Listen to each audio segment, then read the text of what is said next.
fueron. Esto, para los que no sepáis lo que es, seguramente ya lo conocen, es un proyecto de preservación cuya alma mater es Gasking. Un aficionado que empezó a preguntarse qué pasaba con juegos de C64 que aparecían en las revistas pero que no se ponían a la venta después.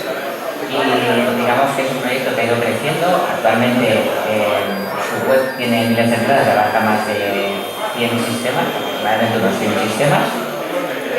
Lleva un libro publicado y en este vídeo veréis que nos lanza una pequeña exclusiva sobre sus intenciones de seguir adelante con este proyecto de preservación. Y también ha sido ponente en la FAC 2025 este año. Y bueno, hablaremos un poquito de cómo conocimos a Frank Gasking. En mi caso, por ejemplo, lo primero que recuerdo es el libro, fue lo que me llamó la atención. El caso de Bieno. Bueno, sí, yo colaboro con un grupo que nos dedicamos a hacer cracks y también sobre todo el tema de la preservación.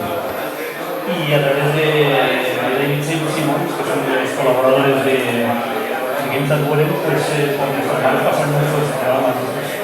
Son juegos que no están acabados, o sea, que se encuentran en diferentes estados y que pasan por nuestras manos. Entonces nosotros lo que hacemos es intentar darles un poco de vida, sacarlos a la luz para que no se pierdan, simplemente para ver que hay un proyecto, que se comienza un proyecto en un momento y que por la razón que sea, no se acabó. Este chico Frank Gasking lo que hace es simplemente coge el proyecto, explica la procedencia y el estado en el que se encuentra, como lo entró y lo que hay, y nosotros cogemos el programa y lo que hacemos es intentar sacarle todo el juego que podemos, intentar rescatarlo y que nos haga luz de la manera que podamos tocar un poco el código y haciendo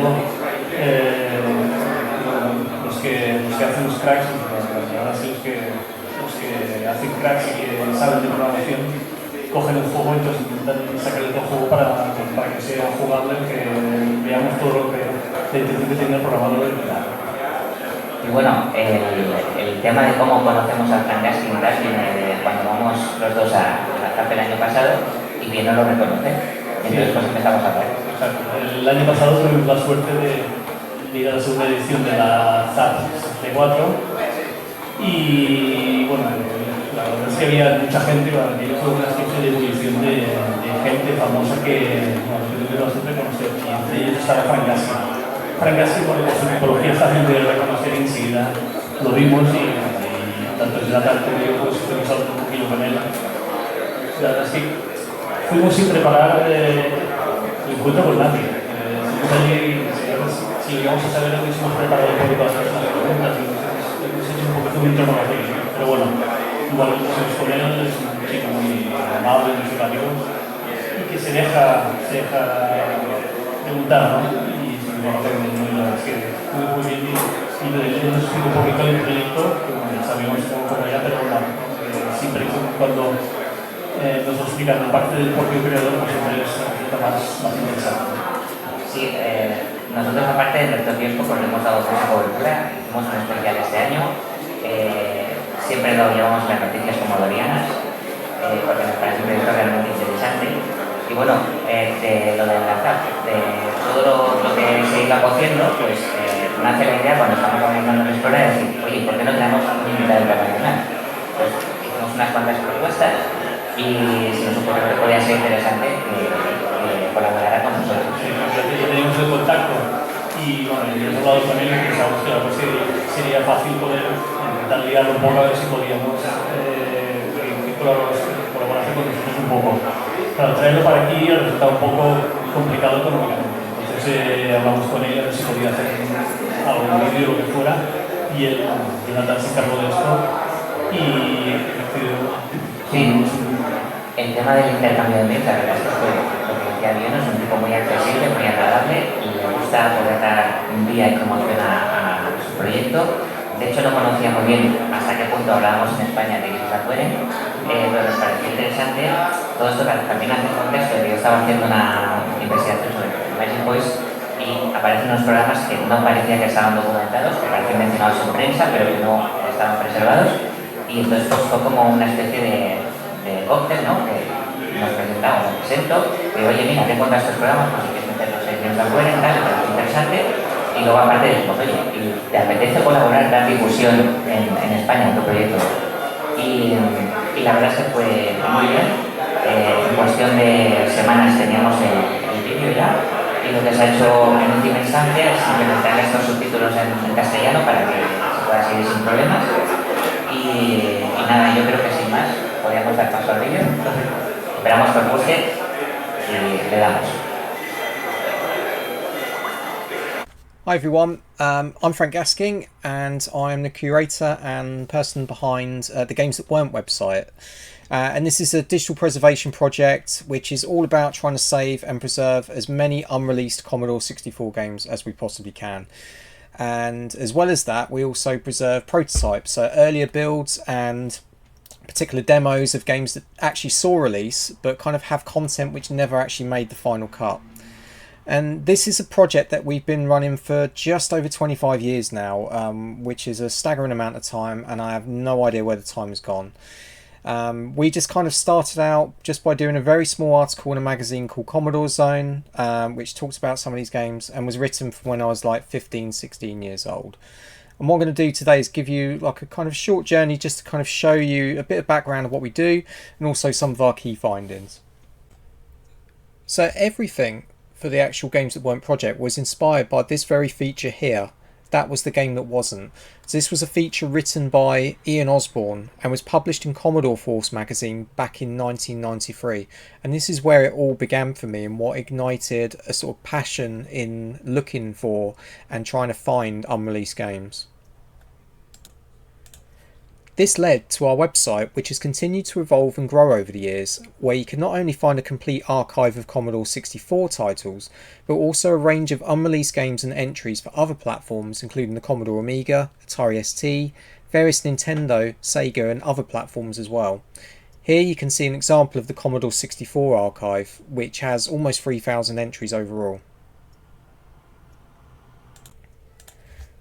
It isn't just myself working on the site though, and we're very lucky to have a team behind us helping us with research and various bits of preservation work overall. It's key to also point out that there are many other sites out there too which also help to preserve software, both released and unreleased, and it's important to have as many people and teams as possible trying to help us towards a common goal of preservation overall. 5 years ago, we also wrote and released this book through Bitmap Books, which is now near the end of its third print run. So this covered 40 years of unreleased games across the decades and across multiple platforms, and it was a real labour of love trying to do this book. It took about 8 years or so to put it all together. At the moment, I'm currently busy working on a follow-up book, which will hopefully be finished within the next few years and follow the same template, but covering a lot more unreleased games. So keep an eye out on the website for any announcements about this happening. Over 25 years is a very long time though, and as a result we have managed to recover a plethora of games which were once lost to time. It's not possible to show them all here, but here are about 8 of the big ones that we have managed to save over the years, in particular for the Commodore 64. Deadlock by System 3 was one of the first big recoveries of Games That Weren't, found thanks to the developer Dan Phillips after getting in touch with us and sharing a number of builds of the game that was once shown in Zap64. So this was a real magical moment for many of us, actually getting to see Robin Levy's amazing artwork in action and exploring this incredibly promising game that was cancelled due to getting overly complex with the design. And it's a shame really, because it's great fun to explore, and there's a wonderful story also by Dan and Rob on the actual website that kind of talks about what went wrong for the game, and it's quite brutal, and perhaps they've been a little bit too harsh, but it was great to finally see those screenshots from Zap in full action, and now you can check out various versions of this game for yourself. Solar Jetman was a huge surprise for us all when we recovered the game back in 2003, as everyone kind of felt that this was just vaporware with nothing existing or ever being started at all. So we were completely shocked when we learnt that the game had actually been fully complete, and unfortunately Storm, the publisher, felt that the game wouldn't sell due to poor sales of the NES version. This was discovered bizarrely behind an old radiator in a briefcase and thankfully still worked after all this time. And it's pretty much the complete game. There's probably some bug fixing and other bits and pieces that are missing, some final polish, but it's all there and you can actually complete the game. So if you fancy a full sort of playthrough a 64 version of this NES classic, then go ahead, you can find it on the website. Tiger was another game that adorned the pages of Zap64 for a very long period, thanks to adverts by Firebird Software. This Black Tiger clone from 1989 looked very impressive thanks to graphics by Paul Doherty, though the developer Gary Liddon had spent far too long getting distracted and not making much progress, when eventually the game was cancelled when Microprose had taken over Firebird. Thankfully, Gary had kept all of his source code, and this was all passed over to us, where two chaps called Janny and Henrik painstakingly pieced the game together from PDS source code. Whilst it isn't completely playable, you can actually explore all of the different levels of what existed, and it's a fascinating glimpse of what could have been a really great clone of the classic Capcom arcade game. So if you do play it, don't expect too much, but at least you can get to experience Paul Doherty's wonderful graphics. Our biggest finding of all time from 2015, and one of our holy grails as a result. Daffy Duck and the Great Paint Caper was reviewed in Zap64 back in 1992 and actually got a great score. Unfortunately, high-tech software collapsed before it could actually get to a mastering stage, so this became a search for us for about 18 years overall, until eventually the game was recovered from the developer's disks when the full source code was found. It was then carefully pieced together by Martin Pugh, so now you can play the full game as originally intended. And it is a great little adventure game too. It's quite simple with the puzzles, and it's not quite what we were expecting as well, due to certain features such as laser gun not actually being active and being able to shoot with, but it's still a great game nonetheless, and we were really pleased when this was finally recovered.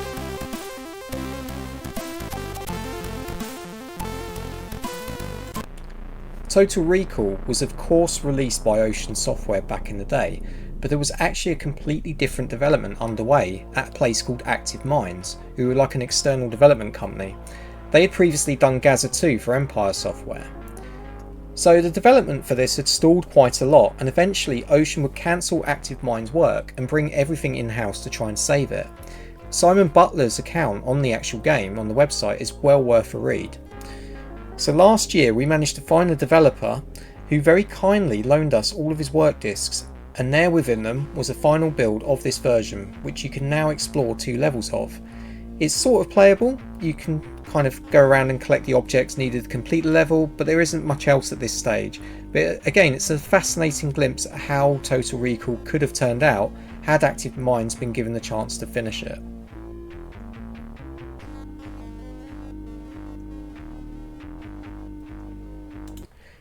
Devious Designs was a complex puzzler released on 16-bit platforms, but had actually been started first on a Commodore 64.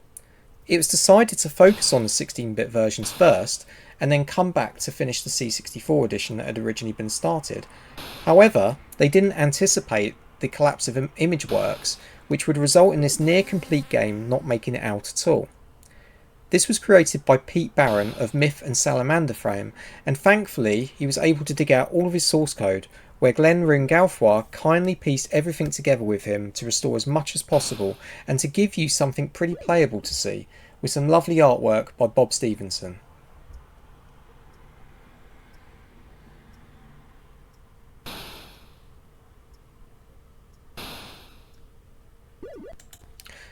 The Bubbler was yet another surprise for us, and a completed conversion of the late Ultimate Play the Game title on the ZX Spectrum. So we had no idea that this existed on the Commodore 64 until our late friend Jason Kelk informed us that his friend Matt Young had done a conversion. So basically, Ultimate had insisted that the developer did the exact same drawing routines as the Spectrum version, and the outcome was unsurprisingly very slow going. Ultimate were not very happy at all, and so it was decided not to release it. Thankfully Matt had kept all of his code, and with Janny once more, who had worked on Tiger, it was all pieced together and released. If you play it, we highly recommend playing it in a sped up emulator though.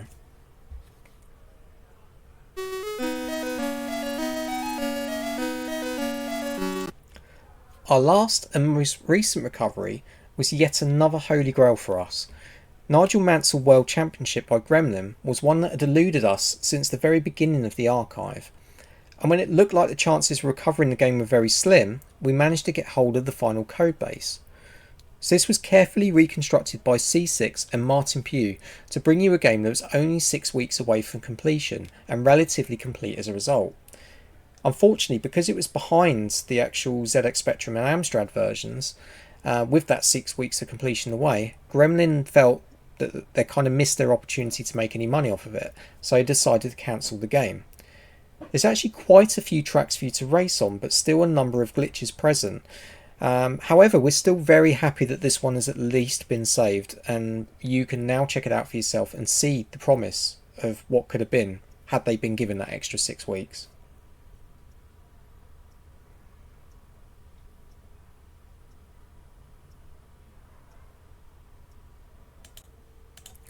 Sadly, there are still many titles at large that continue to elude us and which we'll continue having to search for the rest of the time the archive continues to run.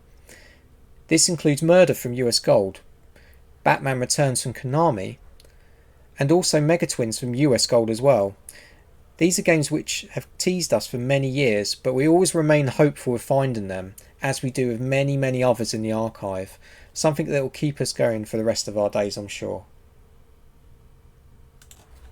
So we couldn't do what we do currently without your help, and it's thanks to many contributions over the years that's helped us to recover much of what we have on the site and to also gather various bits and pieces of research. You can help us just by visiting our project, sharing our work, and also supporting with research and content overall. If you're not familiar with the site, please feel free to pop by and have a browse, and with any luck, we'll continue to keep preserving a lot more over the next 25 years. Thank you and take care.